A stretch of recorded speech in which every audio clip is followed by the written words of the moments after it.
Hello guys, a very warm welcome to all of you. I extend a very warm welcome on the platform of Perfection IAS. My name is Naman Jain, and in today's lecture we are continuing with our basics of economy, and the topic that we will be covering today is price elasticity of supply and what is exactly supply. So आज के हमारे इसमें session में हम देखेंगे कि supply exactly क्या है, और साथ साथ ये भी देखेंगे इस वीडियो लेक्चर में that what is exactly price elasticity of supply. So guys this is in continuation with our basics of economy only. So अगर आपने पिछले 2 लेक्चर्स देखे हैं demand and price elasticity of demand, उसी में ये कंटिन्यूइंग टॉपिक है, और ये सब्जेक्ट के फाउंडेशन स्टोन्स में से एक है. जैसे हमने कंज्यूमर के पॉइंट ऑफ व्यू से डिमांड को समझा था, आज हम इस वीडियो लेक्चर में प्रोड्यूसर के पॉइंट ऑफ व्यू से सप्लाई को समझेंगे. ठीक है. So what is exactly supply, how is supply defined in an economy. So supply is again quantity of commodity that a producer is willing and able to supply in the market. Supply क्या है? Simply वो quantity of commodity है जो कि एक producer तैयार है, ready है, विलिंग है to produce, and then he is willing to sell it off in the market for a particular price. ठीक है. तो 3 चीज़ें यहाँ पर फिर से दिमाग में रखनी है. पहला, ये अभी भी क्वांटिटी ऑफ कमोडिटी है. First thing, quantity of commodity.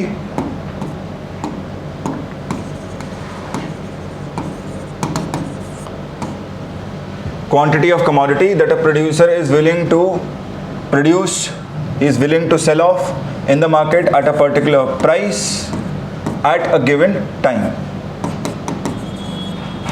किसी एक समय पर, किसी एक दाम पर जो भी वस्तुओं और सेवाएं बनाने के लिए तैयार है, मार्केट में बेचने को तैयार है, वही हमारा सप्लाई कहलाएगा.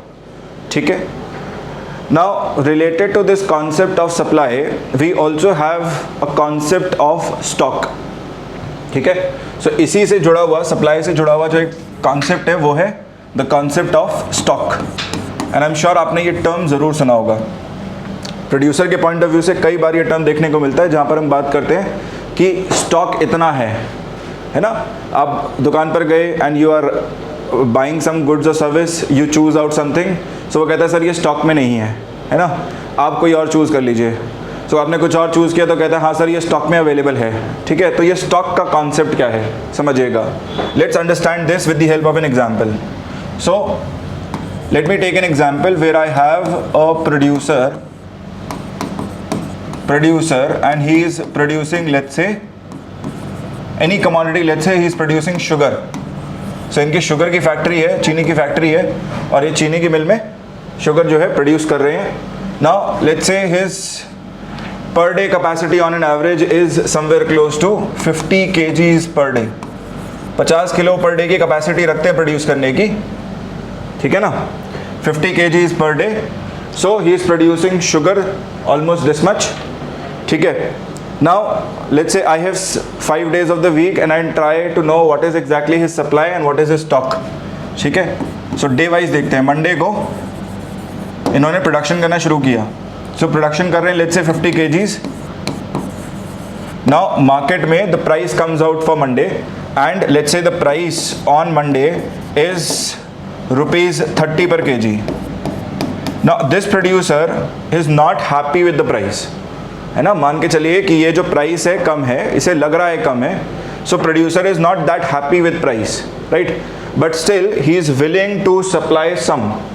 Not entire thing, but he is willing to supply some on Monday.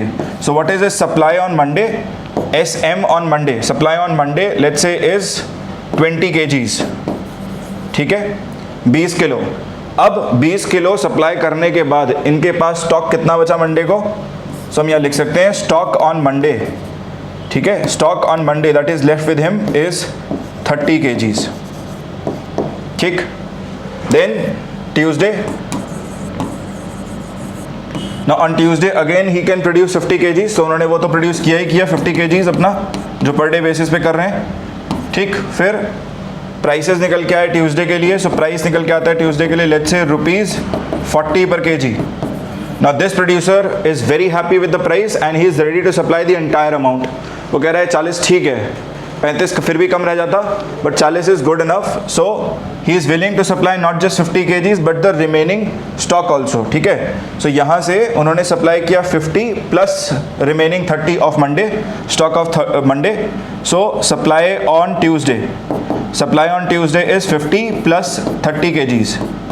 Now if you ask me that what is his stock before supplying 80 kgs, I would say his stock was 80, now his stock after supplying is 0.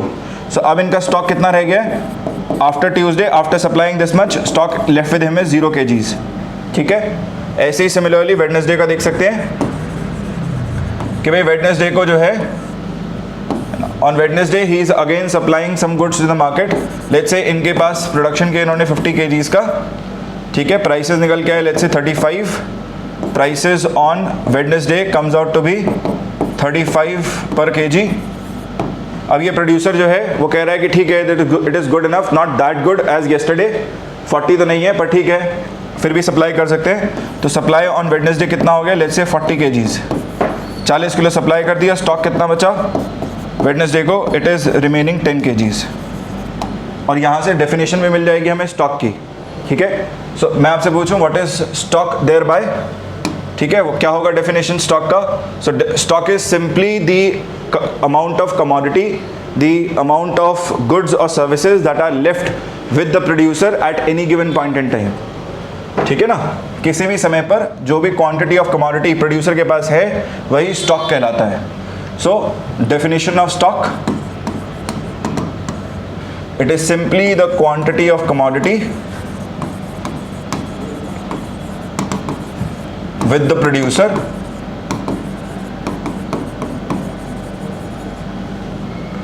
at any given point of time, at any given point of time। आप example से समझ भी लीजिएगा कि हम stock जो है we can actually calculate stock right before his supply also and after his supply also.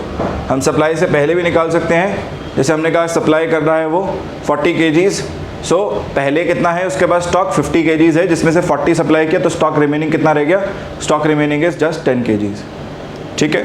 So this gives us the concept of stock. Now let's try and look at what are the factors that affect supply in the market. वो कौन से कारण हैं जिनकी वजह से supply affect होता है मार्केट में। जैसे हमने ये बिल्कुल सिमिलर सा प्रोसीजर है जैसा हमने डिमांड में किया था, हमने डिमांड के रिस्पेक्ट में फैक्टर्स कैलकुलेट किए थे, सिमिलरली यहाँ पर भी हम सप्लाई के रिस्पेक्ट में फैक्टर्स निकाल रहे हैं। So what are the factors that are going to affect supply of commodity? Obviously it has to be price of commodity, price होगा ही होगा।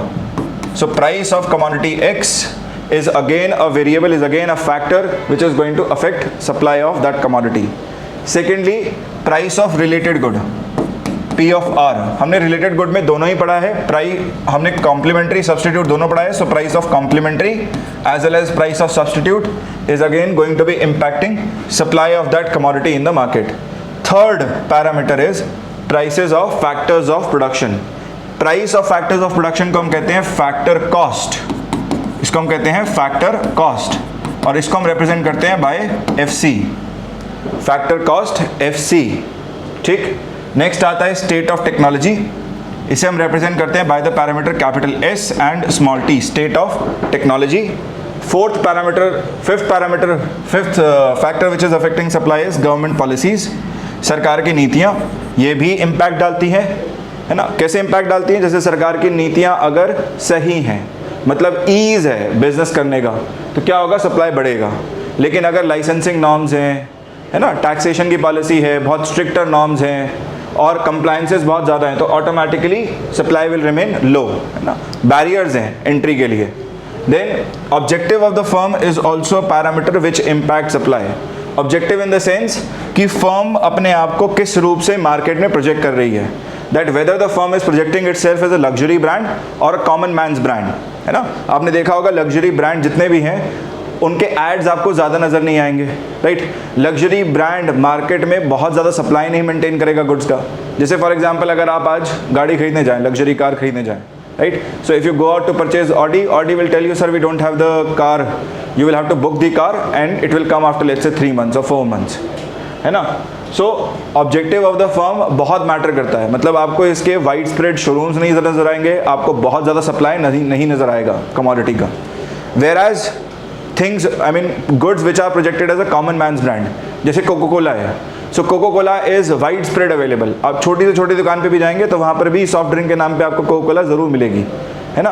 तो ऑब्जेक्टिव भी मैटर करता है कि फर्म अपने आप को कैसे प्रोजेक्ट कर रही है। So if the firm is projecting itself as a common man's brand, then it would maintain a higher supply, but if it is projecting itself as a luxury brand, obviously it is bound to maintain a lower supply of the good in itself. ठीक है, सो ये हैं सारे के सारे factors. Objective को हम लिख देते हैं by the parameter O। Next what we can do is we can write the supply function. We can write the supply function. So supply function of commodity X will be a function of price of commodity X, price of related good, factor cost, then state of technology, then government policies and objective of the firm. State of technology, government policies and objective of the firm. So ये बना हमारे पास supply function। अब बिल्कुल same ही चीज़ करेंगे जो हमने demand function के साथ करी। हमने डिमांड फंक्शन में जानने की कोशिश करी कि ये फैक्टर्स कैसे अफेक्ट करते हैं डिमांड को। Similarly I now want to know how do these factors impact supply of the commodity. ये फैक्टर्स अपने आप में किस प्रकार से इम्पैक्ट डालते हैं सप्लाई पर। So what I do is I take this parameter price of commodity X and I assume all these other factors to be constant. मैंने अज्यूम किया कि ये सारे फैक्टर्स कांस्टेंट हैं, right. Now think about it. आप imagine करिए कि आप एक प्रोड्यूसर हैं, आप कमोडिटी प्रोड्यूस करते हैं, राइट। फॉर एग्जांपल मान लीजिए आप पेन प्रोड्यूस करते हैं। सो मार्केट में प्राइसेस पेन के बढ़ रहे हैं। आप क्या देख रहे हैं कि पहले आप पेन बेच रहे थे 10 का, आपके कंपनीज जो कंपीटिंग कंपनीज थी वो भी बेच रही थी पेन 10 का। Now these companies are raising the price, है ना। आप देख रहे हैं 12 का, 15 का, ऐसे प्राइसेस बढ़ रहे हैं। So if prices start to rise, अगर प्राइसेस कमोडिटी के बढ़ रहे हैं, so obviously this will also lead to change in supply. Supply कैसे चेंज होगा भाई? अगर बाकी सारे फैक्टर्स कांस्टेंट है, with all other factors remaining constant, supply of the commodity will increase because profitability is increasing. ठीक है ना, प्रॉफिट बढ़ रहा है, प्राइस बढ़ने पर प्रॉफिट बढ़ रहा है तो ऑटोमेटिकली सप्लाई भी बढ़ेगा। और अगर प्राइसेस कम हो जाएं तो सप्लाई भी घटेगा। सप्लाई क्यों घटेगा? क्योंकि अब प्रॉफिट घट रहा है, प्रॉफिट इज डिक्लाइनिंग। ठीक है, समझ में आई इतनी बात? यहां से हमें समझ में आ रहा है that there is a direct relation between price and supply. There is a direct relation between price and supply with other factors remaining constant. This is called law of supply. इसे ही हम कहते हैं law of supply. So how do I state law of supply? Law of supply states that with other factors remaining constant, higher price leads to higher quantity supplied, and whenever there will be lower prices, it will lead to lower quantity supplied due to change in profitability. So यहाँ पर सारी चीज़ें किस पर आधारित हैं, किस पर निर्भर कर रही हैं? Everything is dependent on profit. अगर प्रॉफिट बढ़ता है तो क्वांटिटी सप्लाइड बढ़ेगा, प्रॉफिट घटता है तो क्वांटिटी सप्लाइड घटेगा। ठीक है, so this is an example that you can read up. Example कि जब भी प्राइस टमेटो का बढ़ता है, फार्मर्स के पास ज़्यादा इंसेंटिव होगा, they are bound to increase the supply of tomatoes in order to gain more profit, है ना। मतलब जो भी कमोडिटी जिसका भी आप देखेंगे एज अ प्रोड्यूसर, आप देख रहे हैं कि आप बेच रहे हैं उस कमोडिटी का और उसके प्राइसेस बढ़ रहे हैं, automatically you are bound to increase the supply of that commodity in the market. So guys we can write down the relationship also. हम इसको लिख सकते हैं, कैसे रिप्रेजेंट करेंगे? That when other factors remain constant, supply of any commodity X is directly proportional to prices of X, price of that commodity. So एक direct relationship मिल रहा है कब? With other factors remaining constant. Now what I can do is I can make a table of these two. ठीक है, मैं एक table बना लेता हूँ जहाँ पर मैं प्राइस को कंसिडर कर लूँ और सप्लाई को कंसिडर कर लूँ, और उसे हम कहेंगे supply schedule. So we can draw supply schedule where on one hand we can take price of that commodity, ये आ गया प्राइसेस ऑफ एक्स, और ये आ गया supply of X, supply of X, इसको हमने कह दिया supply schedule. So as prices start to increase 10, 20, 30, 40, 50 consecutively we would also see that supply starts to increase 20, 40, 60, 80, मतलब जैसे जैसे प्राइसेस बढ़ते हैं वैसे वैसे सप्लाई भी बढ़ेगा कमोडिटी का। और इसके लिए हम क्या कर सकते हैं, we can simply draw a graphical representation of this. So graph बना लें। So I have prices on one and and I have quantity supplied on the other.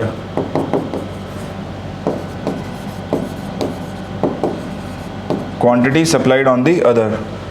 Now what do I see on this curve? So I can label this prices as 10, 20, 30 and 40. Supply में भी इधर label कर सकता हूँ 20, 40, 60, 80।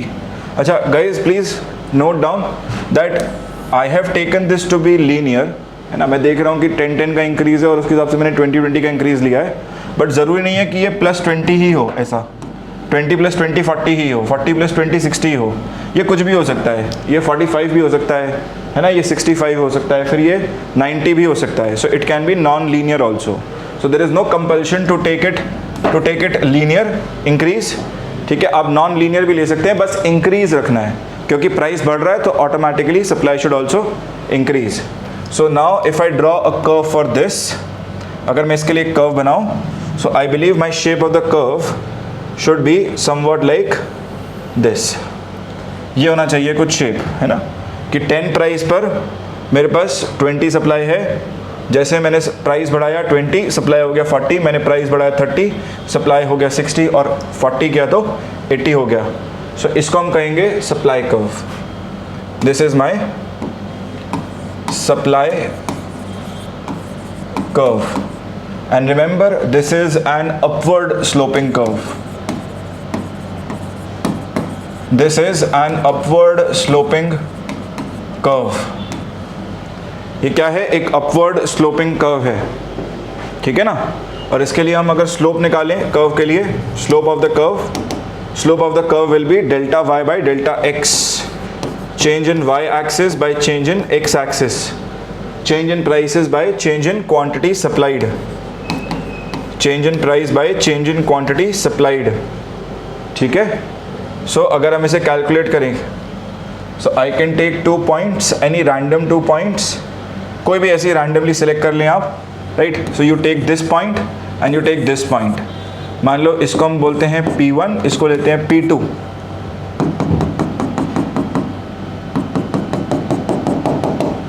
ठीक है, और P1 लिया हमने कुछ ऐसा। So I can take these 2 points, यहां पर लेंगे हम P2 minus P1 divided by Q2 minus Q1. This is my Q1 and this is my, let's say, Q2. So P2 minus P1 divided by Q2 minus Q1. अब यहाँ से हम calculate कर सकते हैं, ठीक है। कैलकुलेट करेंगे तो क्या मिलेगा, P2 minus P1, P2 is 40, P1 is let's say 20, so 40 minus 20, 20 मिल रहा है न्यूमरेटर में, पॉजिटिव मिल रहा है। Q2 minus Q1, तो Q2 भी बड़ा है, Q2 is greater than Q1, so it is 80 minus 40, so 80 minus 40 is 40, so this is also positive। so हमें क्या दिख रहा है यहाँ पे कि स्लोप हमें पॉजिटिव मिल रही है, overall slope is positive, and for an upward sloping curve the slope should also come out as positive only. Slope जो है पॉजिटिव ही निकलना चाहिए अपवर्ड स्लोपिंग कर्व के लिए। So by all standards whatever we are getting is correct, ठीक है ना। हमने इसे वेरीफाई करके भी देख लिया कि जो हमें मिल रहा है रिजल्ट वो बिल्कुल ठीक है, उसमें कोई समस्या नहीं है, ठीक है। अब इसी का एक बेटर फॉर्म आप देख सकते हैं कर्व का in this. So I can also represent my supply curve like this, where I have taken the prices here and I have taken the quantity supplied here. So this upward sloping curve that I get here, ये जो upward sloping curve मुझे मिल रहा है, ठीक है, let me draw it with red for your convenience. This is my supply curve S. Supply curve S. So याद रखिएगा ये हमेशा एक upward sloping curve होगा,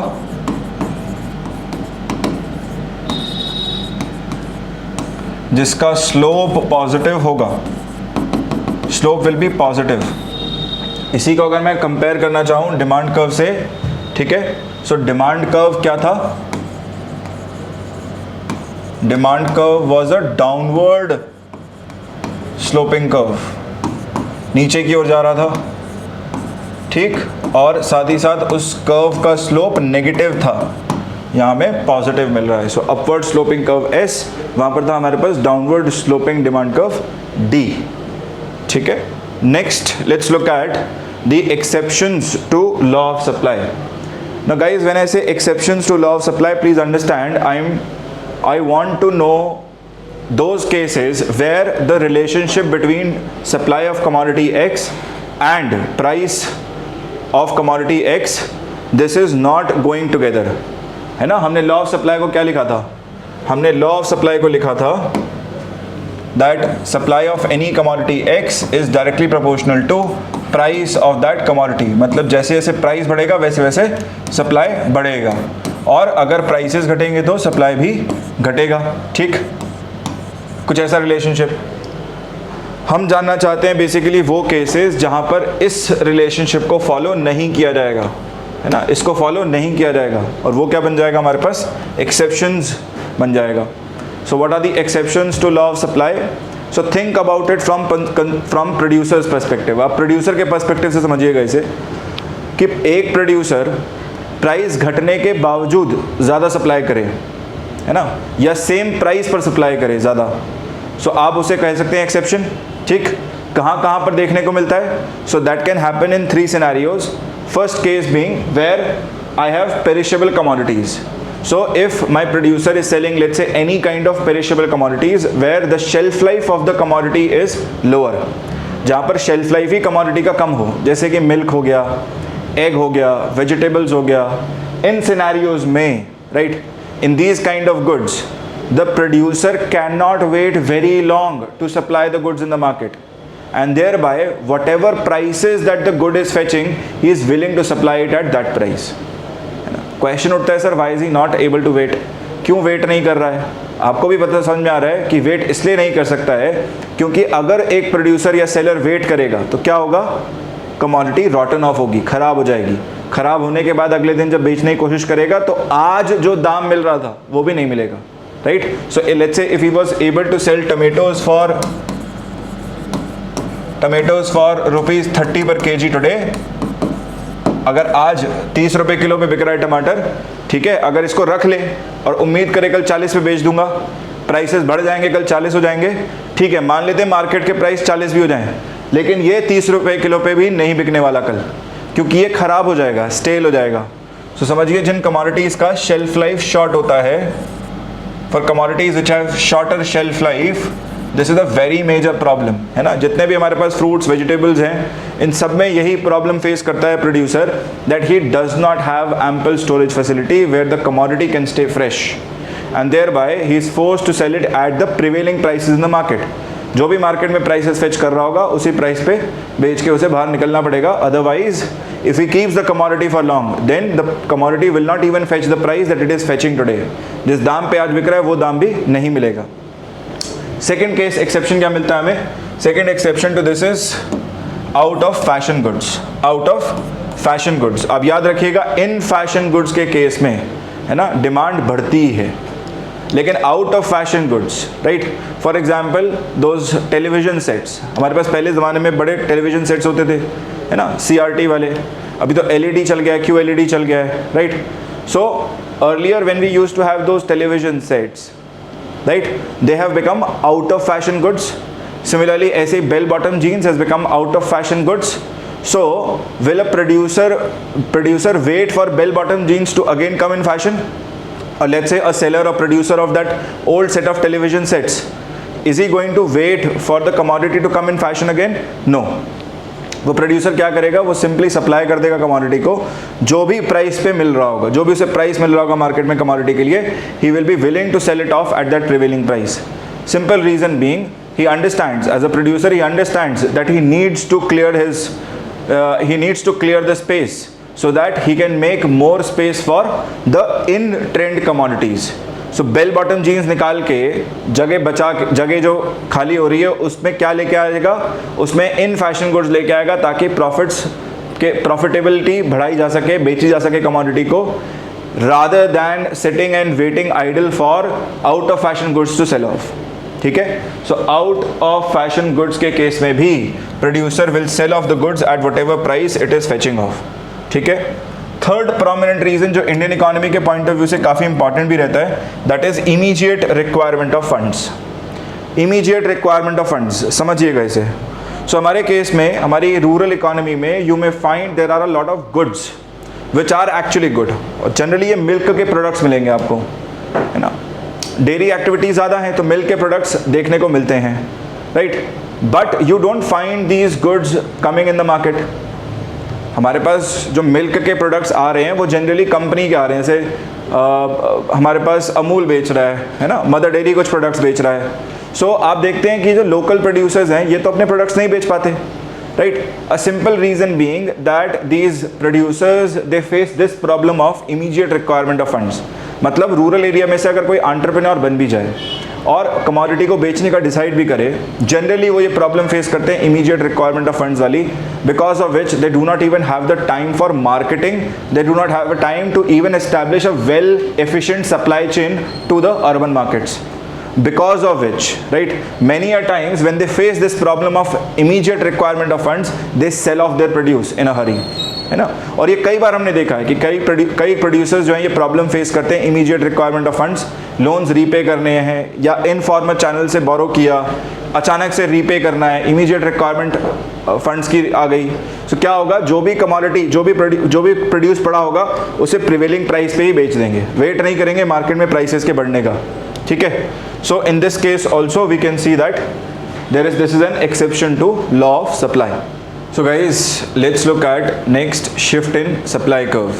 जिस प्रकार हमने डिमांड कर्व के लिए देखा था shift in demand curve, same उसी तरीके से नेक्स्ट आज हम देखेंगे इसमें shift in supply curve. So I hope you remember we had written down supply function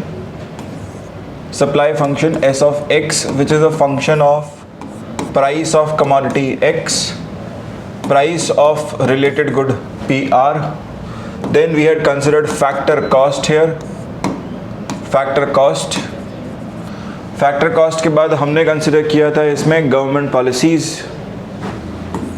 है ना. फिर हमने कंसिडर किया था objective of the firm, right. And we had also considered state of technology ST. ठीक है. तो ये सारे के सारे फैक्टर्स के बेसिस पर, right, in other factors के basis पर, now I want to find out how do these other factors impact supply. ठीक है. और उसके लिए हमें क्या करना पड़ेगा, we will have to assume that price of commodity X remains a constant. So we assume that price of commodity X remains a constant, and now what is going to change, these other factors are going to vary. ये other factors में change आएगा जिसकी वजह से supply में change आएगा. ठीक है. So let's try and draw this. Now from my knowledge I know that when I draw the curve between price and quantity supplied, जब हम कर्व ड्रॉ करते हैं between price and quantity supplied, the shape of the curve is an upward sloping supply curve. So हमें curve की shape ये कुछ देखने को मिलती है. ठीक है. अब हम इसमें क्या करें, एक कांस्टेंट प्राइस अज्यूम कर लें. सो हमने ले लिया एक कांस्टेंट प्राइस P और यहाँ से आगे इसे प्रोजेक्ट किया. जहाँ पर ये एक्सिस को कट करे वहीं पर हम मार्क लगा दें for quantity supplied as Q. So at price P quantity supplied is Q. So now I keep price as constant. Price को हमने क्या किया, हमने प्राइस को कर दिया कांस्टेंट, कि इसमें कोई बदलाव नहीं है, कोई चेंज नहीं है. Now I change these other factors. ठीक है, समझिएगा कि यहाँ से हमने अदर फैक्टर्स ये जो थे, price of related good, then factor cost, then state of technology, then government policies, objective of the firm. So we start varying these 5 factors. इनको बदलना शुरू करते हैं. जैसे मान लीजिए मैंने रिलेटेड गुड का प्राइस चेंज किया. So when I change complementary good price, है ना, जैसे ही आप कॉम्प्लीमेंट्री गुड के प्राइस को चेंज करेंगे, इंक्रीज करा रहे हैं, राइट. सो बटर के प्राइसेस मार्केट में इंक्रीज करेंगे. ठीक है ना. सो बटर के प्राइसेस अगर इंक्रीज करेंगे, प्रोड्यूसर की टेंडेंसी होगी कि ज़्यादा बटर सप्लाई किया जाए. सिमिलरली ब्रेड के प्रोड्यूसर की भी टेंडेंसी होगी कि ज़्यादा ब्रेड सप्लाई की जाए. ठीक है. सो यहाँ पर हो क्या रहा है कि quantity supplied will either increase और quantity supplied will either decrease. यही दो पॉसिबल सिनेरियोज हमें देखने को मिलेंगे. हम देखेंगे कैसे ये इंक्रीज डिक्रीज आएगा, बट आई बिलीव यही दो सिनेरियोज मिलेंगे कि बढ़ेगा या फिर घटेगा. ठीक है ना. सो अगर ये बढ़ रहा है, if this quantity supplied starts increasing, then I believe quantity supplied will be on the right hand side. ये राइट की ओर होगा. Quantity supplied is going to be on the right hand side.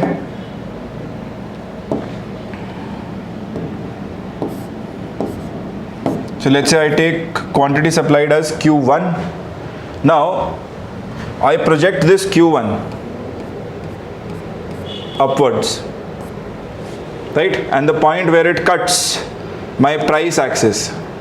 ये जब प्राइस एक्सिस को इसने cut किया, वहाँ पर मैंने क्या किया, वहाँ पर मैंने एक पैरेलल लाइन मेरे पहले वाले सप्लाई कर्व के पैरेलल लाइन एक ड्रॉ कर दी. So this is my earlier supply curve S. Now I take a parallel line to this, somewhat like this. So this is my supply curve S1. Supply curve S1. ठीक है.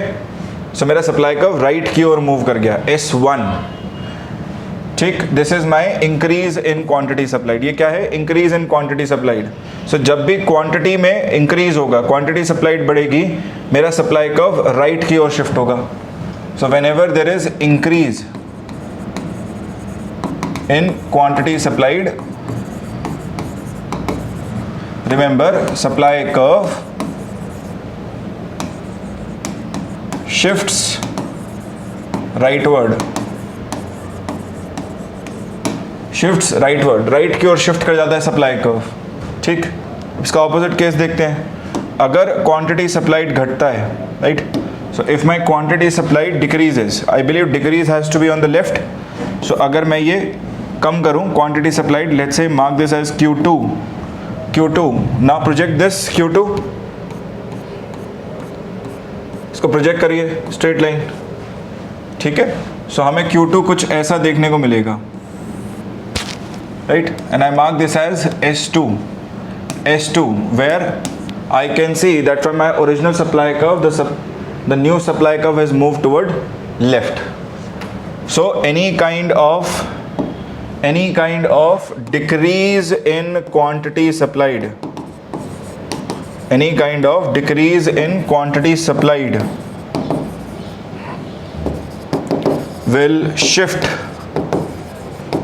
the supply curve towards left, will shift the supply curve towards left. ये क्या करता है, ये left की ओर shift कर देगा, है ना. यही दो चीज़ आपको याद भी रखनी है कि भाई अगर क्वांटिटी सप्लाइड बढ़ती है तो राइट की ओर शिफ्ट करता है सप्लाई कर्व. अगर क्वांटिटी सप्लाइड डिक्रीज करती है, so the supply curve is going to shift towards the left.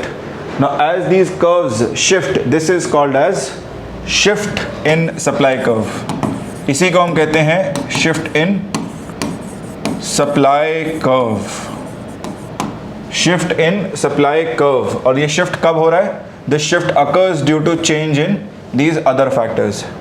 So when other factors vary, other factors like price of related good, substitute, complementary both, when factor cost changes, when state of technology changes, when government policies change, when objective of the firm changes, quantity supplied either decreases or quantity supplied either increases, leading to shift in supply curve.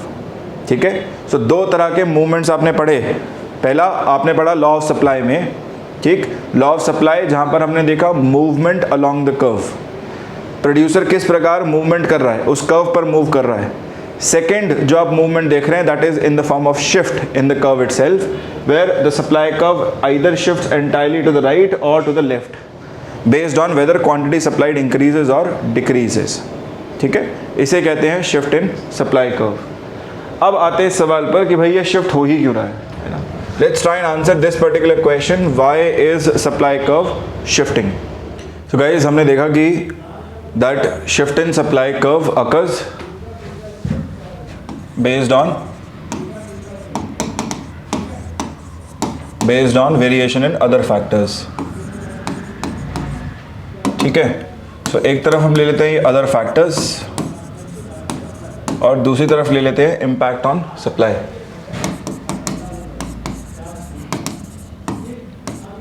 Impact on supply, by supply I mean quantity supplied. Okay, so the very first parameter that I am going to take is price of related goods, P of R, and in under price of related goods I can take both price of complementary and price of substitute.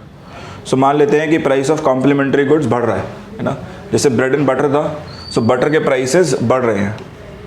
So अगर butter के prices बढ़ रहे हैं, जो producer है butter का वो supply बढ़ाएगा, so quantity supplied of complementary good है ना, quantity supplied of complementary good वो तो बढ़ती बढ़ती है, और जो ब्रेड है उसकी भी सप्लाई को बढ़ाया जाएगा मैचअप करने के लिए. ठीक है, so when complementary goods prices increase, what is the impact on quantity supplied, the quantity supplied increases. Similarly if vice versa is taken, price of complementary good decreases, quantity of complementary good is also going to decrease. Complementary good का quantity भी कम होगा और साथ साथ supply भी कम होगा.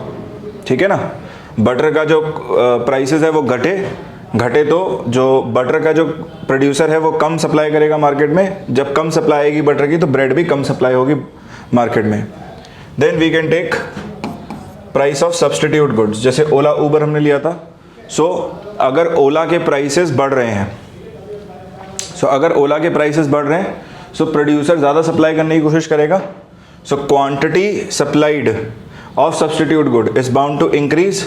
अब यहाँ पर ऑपोजिट देखने को मिलेगा कि भाई ऊबर के केस में, क्योंकि यहाँ पर क्वांटिटी सप्लाइड बढ़ रहा है, सो ऊबर के केस में quantity supplied of Uber for that matter, मतलब क्वांटिटी सप्लाइड जो होगा वो घटेगा, है ना. सो ये हमने लिया है सब्सटीट्यूट. यहाँ पर सब्सटीट्यूट गुड के केस में अगर प्राइसेस बढ़ रहे हैं, क्वांटिटी सप्लाइड उस सेम गुड का बढ़ेगा, लेकिन उसका जो सब्सटीट्यूट है उसका क्वांटिटी सप्लाइड घटेगा. Then if price of substitute good goes down, then quantity supplied of substitute good is also going to decrease, but for the original good it increases. ठीक है, सो ये रिलेशन देखने को मिलता है with respect to other factor 1. Second हम ले सकते हैं इसमें, second that we can take here is, second factor that we are taking here is factor cost. So factor cost increasing. Now guys remember factor cost is nothing but cost in terms of rent. Labour को हम देते हैं wages, salaries, ठीक है, फिर interest या फिर profit. So अगर ये सारे पैरामीटर्स इंक्रीज करें तो फैक्टर कॉस्ट बढ़ेगा. So if factor cost starts increasing, right, अगर फैक्टर कॉस्ट बढ़ रहा है सो प्रॉफिटेबिलिटी घटती है ना. सो इस केस में क्या होता है, प्रॉफिटेबिलिटी डिक्रीजेस. मतलब ये प्रॉफिटेबिलिटी से अलग सोचिएगा कि अगर रेंट बढ़ रहा है प्रोड्यूसर के लिए तो वो ज़्यादा खर्चा कर रहा है रेंट पर, ज़्यादा कॉस्ट स्पेंड कर रहा है, सो ऑटोमेटिकली उसकी प्रॉफिटेबिलिटी घट रही है. प्रॉफिटेबिलिटी घटेगी तो quantity supplied is also going to decrease. But if factor cost decreases then profitability increases, and if profitability is increasing then quantity supplied is also going to increase. This is going to be the relation. ठीक है, next आते हैं third parameter पर. Third parameter पर आते हैं. Third parameter that I am taking is state of technology. State of technology.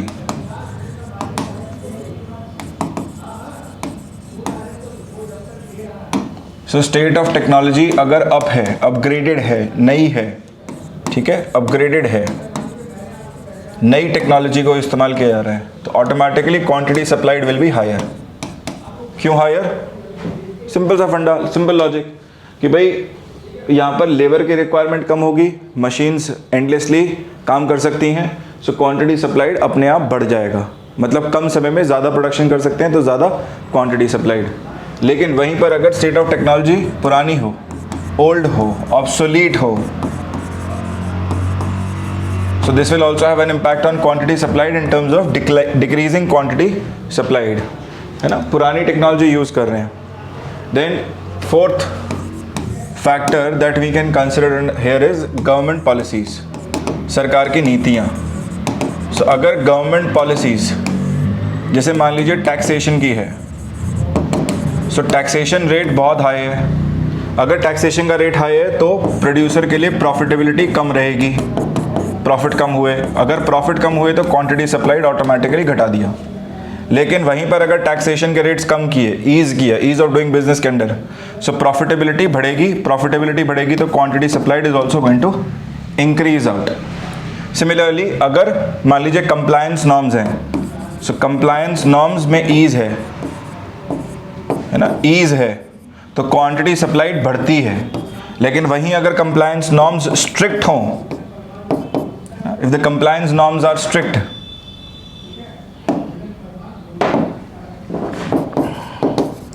If the compliance norms are strict then quantity supplied is going to decrease out. ठीक है, सो ये हो गया हमारे पास गवर्नमेंट पॉलिसीज. नेक्स्ट आते हैं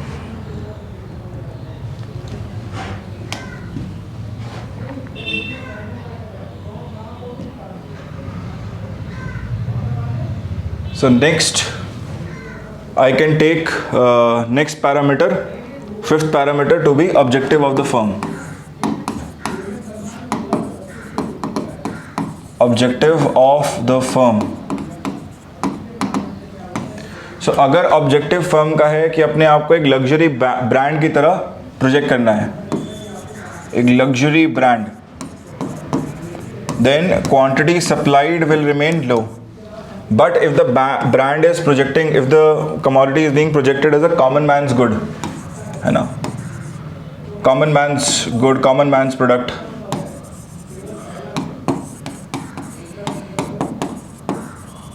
या ब्रांड, सो उस केस में अपने आप क्वांटिटी सप्लाइड हाई मेंटेन की जाती है. ठीक है, so quantity supplied shall remain higher in this case. So ये था गाइस हमारे पास shift in supply curve, and you also now know all the factors and how it is going to increase or decrease the quantity supplied. ठीक है, so friends next let me take you to the concept of price elasticity of supply. ठीक है, so next जो हम जा रहे हैं वो है price elasticity of supply. So remember that in demand also we have talked of elasticity. हमने इलास्टिसिटी की बात वहाँ पर भी करी है.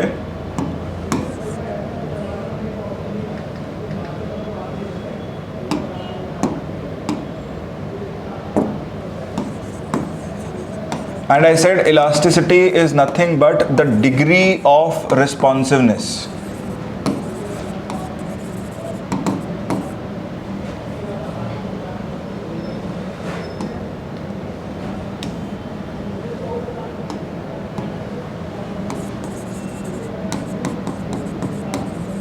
The degree of responsiveness of the parameter, है ना. सो अगर आप इलास्टिसिटी ऑफ सप्लाई मेजर कर रहे हैं तो हम देखना चाह रहे हैं degree of responsiveness of supply, right. और किसके रिस्पेक्ट में मेजर करेंगे responsiveness? With respect to different factors, with respect to different factors which affect supply. So what are the prominent factors that affect supply? See, it has to be, first has to be my price. So automatically what I have is price elasticity of supply. Price elasticity of supply, ठीक है। Second parameter जो impact करेगा supply को majorly, that is going to be related goods, price of related goods, and thereby what I get is cross elasticity of supply, cross elasticity of supply, ठीक है। और तीसरा जो majorly parameter impact करेगा supply को, है ना, third parameter which is majorly going to impact supply is going to be the factor cost. So based on that I can have factor cost elasticity of supply या factors of production elasticity of supply. So factor cost elasticity of supply, ठीक है। elasticity को हम लिखते कैसे हैं?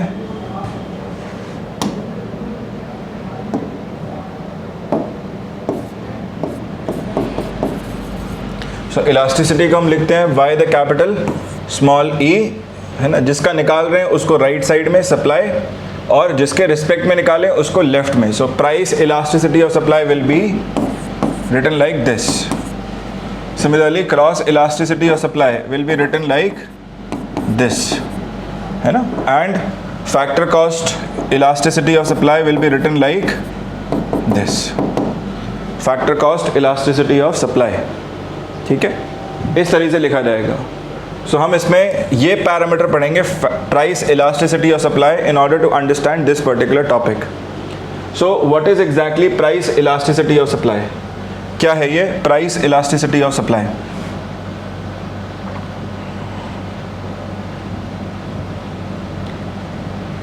सो price elasticity of supply is going to be percentage change in quantity supplied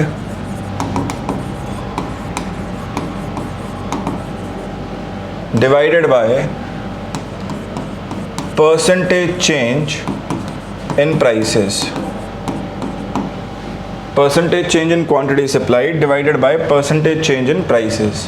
Now I can open up this formula and I can write down delta QS by initial quantity supplied into 100 divided by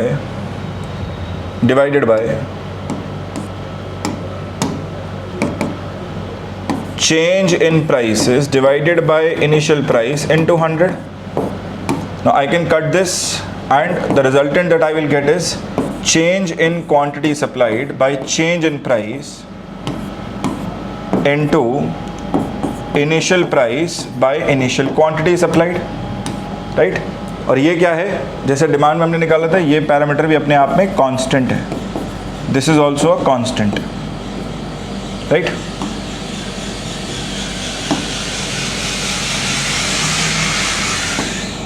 this parameter is also constant,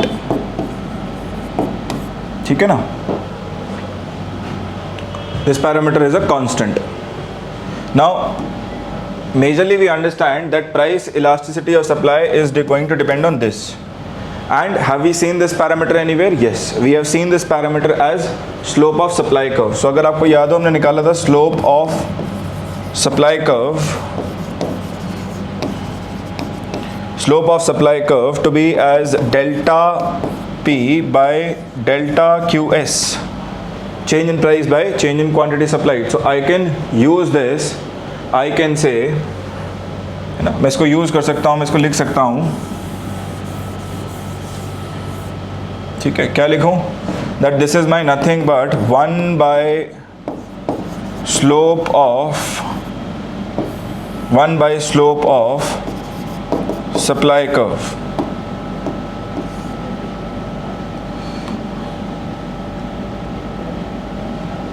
one by slope of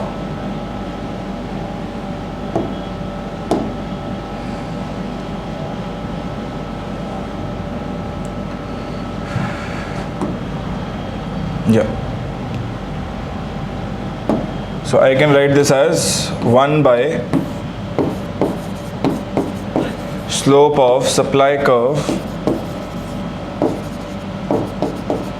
into a constant, है ना. And this is my nothing but price elasticity of supply.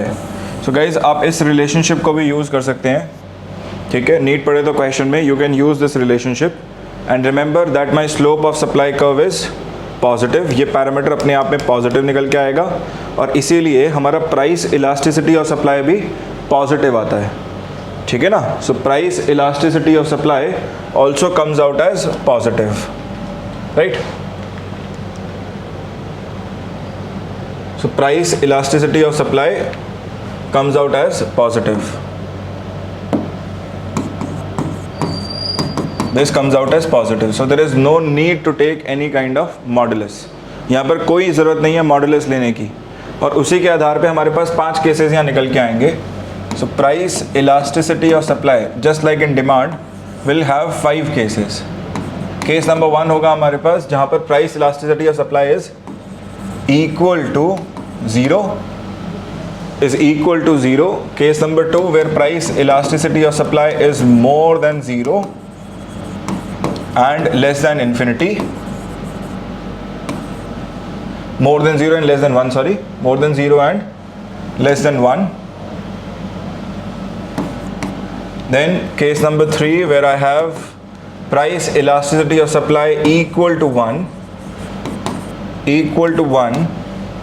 Case number 4 where I have price elasticity of supply more than 1 and less than infinity. And case number 5 where I have price elasticity of supply to be equal to infinity. Where I have it to be as equal to infinity. ठीक है, सो ये 5 cases हमारे पास निकल के आएंगे। अब एक एक करके इन केसेस को बनाते हैं। Let's draw these 5 cases one by one. So case number 1.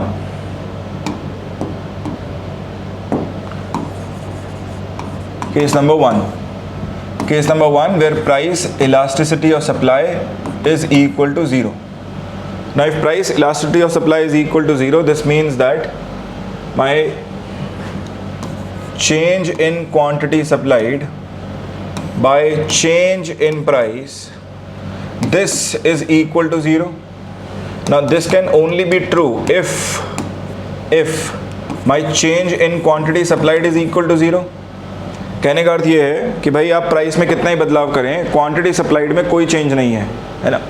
मतलब प्रोड्यूसर जो है वो इररिस्पेक्टिवली उतना सप्लाई करता ही रहेगा, है ना। सो समझ में आ रहा होगा कि ये जनरली वो गुड्स हैं जहाँ पर प्रोड्यूसर सप्लाई को वेरी नहीं करता, है ना। And these are generally going to be goods which have some component of naturally occurring raw material which is used majorly to make the product, है ना। जैसे फॉर एग्जांपल मान लीजिए जैसे क्रूड का सप्लाई है, सो क्रूड नेचुरली हम निकालते हैं, राइट। ऑयल वेल्स हम डिग करते हैं और वहाँ से निकालते हैं। सो वहाँ पर आप ज़्यादा चेंजेस नहीं करते। अगर बहुत ज़्यादा प्राइसेस इंक्रीज भी कर रहे हैं, you don't start digging more. Why? Because it can cause a major accident.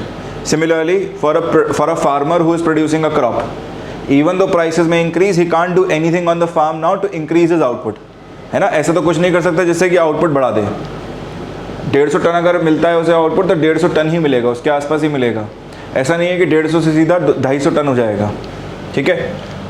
सो यहाँ पर इस केस में what I can say is that with heavy change in price, quantity supplied remains more or less the same. That is why I can say these are perfectly inelastic goods. These are perfectly inelastic goods with respect to supply, है ना। क्या कह रहे हैं? With respect to supply this time.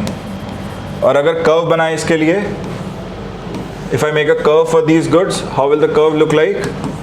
So ये आया price axis, ये आया हमारे पास quantity supplied axis.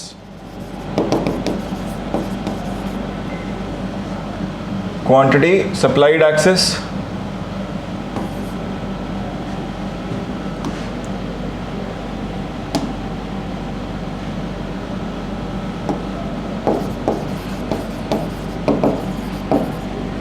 Quantity supplied axis, ठीक है। So what is going to be the shape of supply curve in this case? क्या होगा शेप सप्लाई कर्व का? हम देख रहे हैं कि क्वांटिटी सप्लाइड हमारा, क्वांटिटी सप्लाइड इज 0, है ना। Delta QS by delta P is equal to 0 and this can only be 0 if change in quantity supplied is equal to 0, है ना। ये लिखा था मैंने perfectly inelastic good with respect to supply, ठीक है। सो अगर ये सिनारियो है, अगर ये केस है हमारे पास, तो हमें डेल्टा क्यू एस जीरो चाहिए, क्वांटिटी सप्लाइड जो है हमें चेंज नहीं होना चाहिए, which means this is going to be more like a parallel line to price axis, कि क्वांटिटी सप्लाइड कुछ भी हो जाए, क्वांटिटी प्राइस जो है हमारे पास कम हो ज़्यादा हो, क्वांटिटी सप्लाइड जो है वो एक पैरामीटर पे फिक्स्ड है, it is not changing. So I can say this is my supply curve for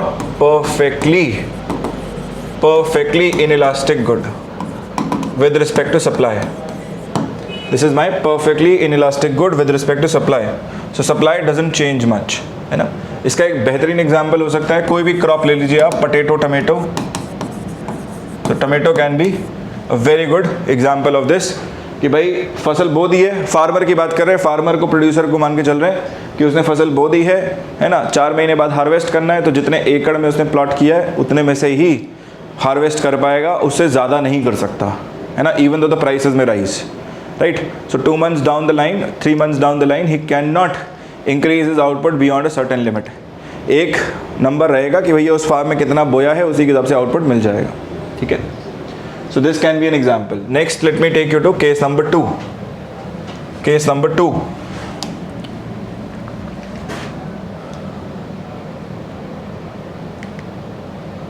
so next चलते हैं हम केस नंबर 2 पर।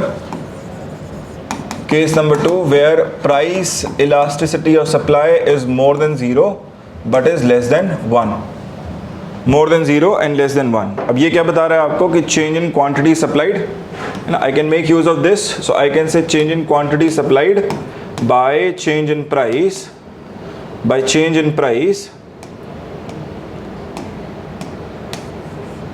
by change in price has to be less than 1, right? So this can only be true, this means that this will be true if my change in quantity supplied is less than change in price, if this holds true, है ना। अब इसके respect में हम फिर से graph बना सकते हैं। So this is my price axis, this is my quantity supplied axis,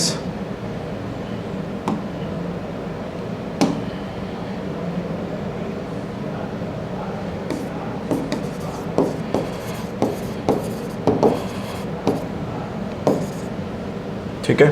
price and quantity supplied axes, change in quantity supplied कम रहना चाहिए, प्राइसेस में चेंज मेजर रहेगा, हेवी रहेगा। सो यहाँ पर हमें क्या मिलेगा, I will get a steeper supply curve, somewhat like this, I will get a steeper supply curve, steeper supply curve, right. अब इसे चेक भी कर सकते हैं, you can take any 2 random values, you can take these 2 as prices, ठीक है।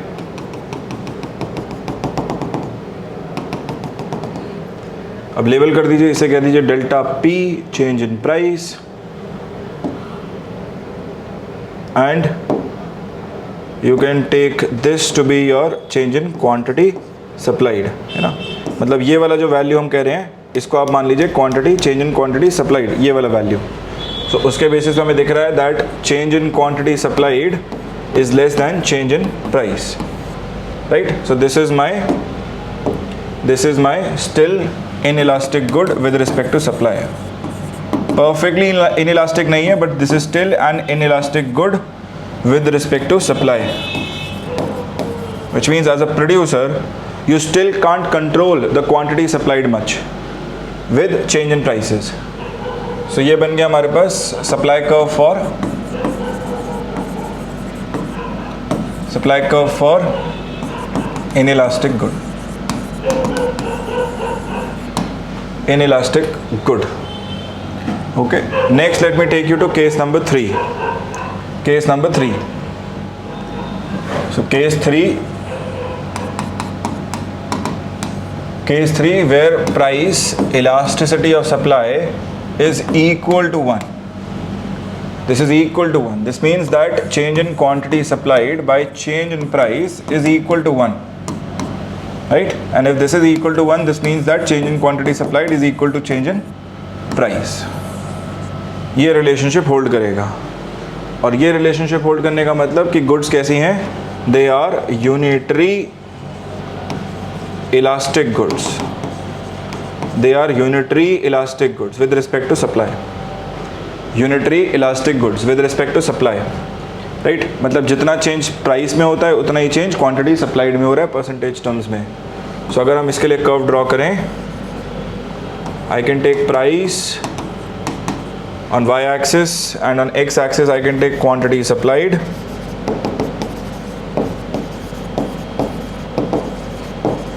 Quantity supplied. So what is going to be the shape of the curve here?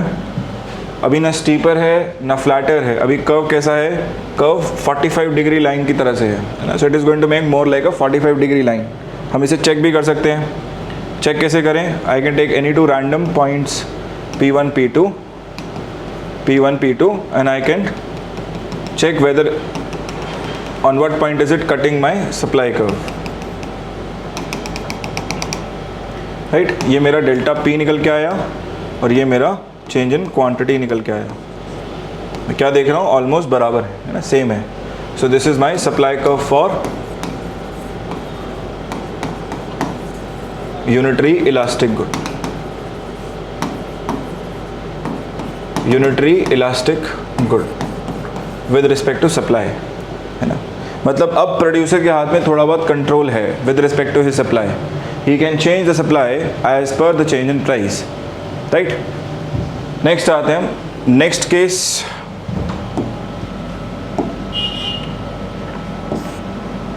Next case I have case number 4. Case 4 where price elasticity of supply is more than 1 but is less than infinity. It is more than 1 and less than infinity. So my change in quantity supplied by change in price, right, is more than 1. So I make use of this particular relationship. So if this is true, then my change in quantity supplied has to be more than change in price. मतलब price में अब कम change है और quantity supplied बहुत तेज़ी से change कर जा रहा है. इसका मतलब गुड कैसा है? अब it is an elastic good, elastic good with respect to supply, with respect to supply. So producer does have some control over quantity supplied, है ना. सो ये हमारा प्राइस हुआ and this is my quantity supplied. So what is going to be the shape of the curve? From this relationship I can draw the curve as this. This is going to be the shape of the curve. I will have a flatter supply curve. मैं check भी कर सकता हूँ इसे, वही same cheese. So I can take 2 points.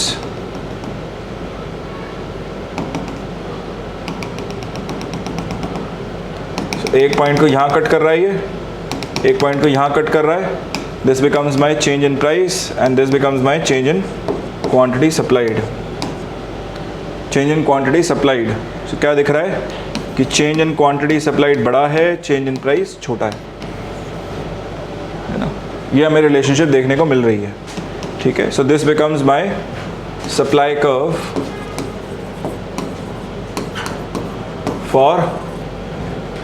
for elastic good. Supply curve for elastic good. ठीक है, ये हुआ हमारा केस नंबर 4. नेक्स्ट आते हैं, let's come to case number 5.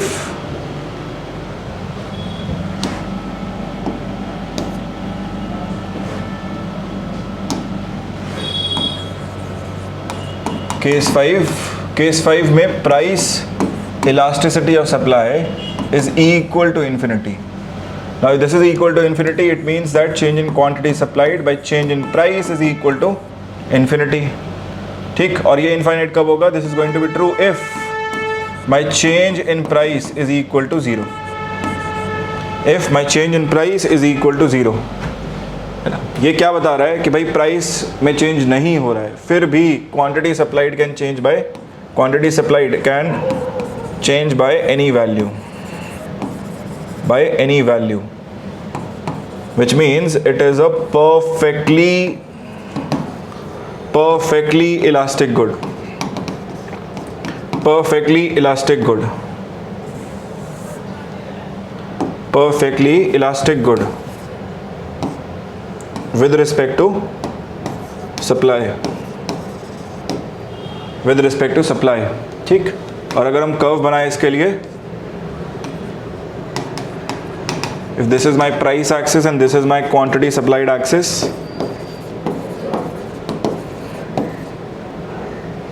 then shape of the curve would be, this would be with change in price to be 0. So change in price 0 means this is going to be more like a parallel line to my x axis, है ना, कि price में कोई change ना हो, quantity supplied किसी भी value से चेंज हो सकती है। अब वो हमें दिख रहा है कि भाई क्वांटिटी सप्लाइड कम भी हो सकती है, ज़्यादा भी हो सकती है, it can be anything, Q1 भी हो सकता है, Q2 भी हो सकता है, लेकिन प्राइस तो सेम है, price is not varying out. So this is going to be my supply curve for perfectly elastic good, for perfectly elastic good। और गाइस इसका एग्जांपल क्या होगा, जनरली गुड्स जहाँ पर आप देखेंगे ना कि कंपटीशन है प्रोड्यूसर के लिए, वहाँ पर ऐसा आपको सिनेरियो देखने को मिल सकता है जहाँ पर प्रोड्यूसर एटलीस्ट सप्लाई कंट्रोल कर सकता है ना। सो वहाँ पर मेजरली इन केसेस में आपको ये देखने को मिल जाएगा। ओके, जैसे कि हम एयरलाइन इंडस्ट्री का एग्जांपल ले लें। एयरलाइन इंडस्ट्री में you can have a lot of companies coming in, they can provide you with that airline services, है ना। सो अपना quantity supplied number of flights बढ़ा भी सकता है, नंबर ऑफ फ्लाइट्स कम भी कर सकता है ना। प्राइसेस क्या है, मोर और लेस फिक्स्ड ही हैं, चेंज नहीं हो रहे हैं, ठीक है। सो एक आइडियल, एक छोटे शॉर्ट ड्यूरेशन के लिए एग्जाम्पल ले सकते हैं हम। ओके, ठीक है। सो गाइस ये थे हमारे पास price elasticity of supply as a concept. So आज के इस वीडियो लेक्चर में let me just recall what all have you covered. So हमने लेक्चर में, आज के लेक्चर में कवर किया फॉलोइंग सेट ऑफ टॉपिक्स। हमने सप्लाई को समझा कि व्हाट इज़ एग्जैक्टली सप्लाई, ठीक है। हमने डेफिनेशन देखा, फिर हमने फैक्टर्स देखा that are affecting supply,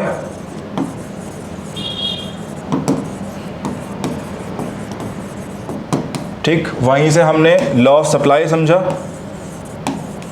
law of supply, this was also movement along the curve which is movement of producer,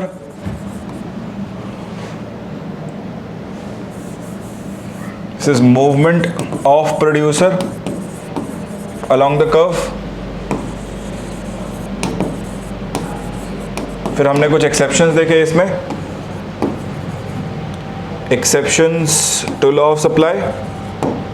exceptions के बाद हमने शिफ्ट देखा, शिफ्ट इन सप्लाई कर्व, और लास्टली आपने देखा price elasticity of supply.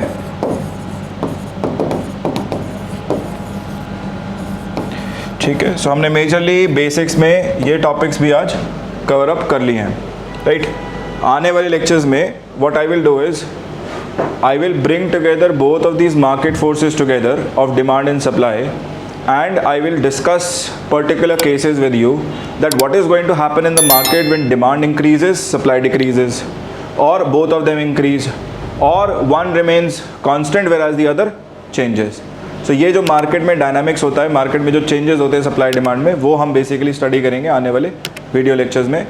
So do stay tuned, lectures देखते रहिएगा और कमेंट सेक्शन में ज़रूर बताइएगा कि आपको कैसे लग रहे हैं lectures, right. So you can give us your feedback, you can comment on the lectures. कोई टॉपिक पर्टिकुलरली अगर आप डिस्कस करना चाहें, देखना चाहें हमारे चैनल परफेक्शन IAS पर, you can do that, so you can comment that also. So stay tuned, take care, bye bye.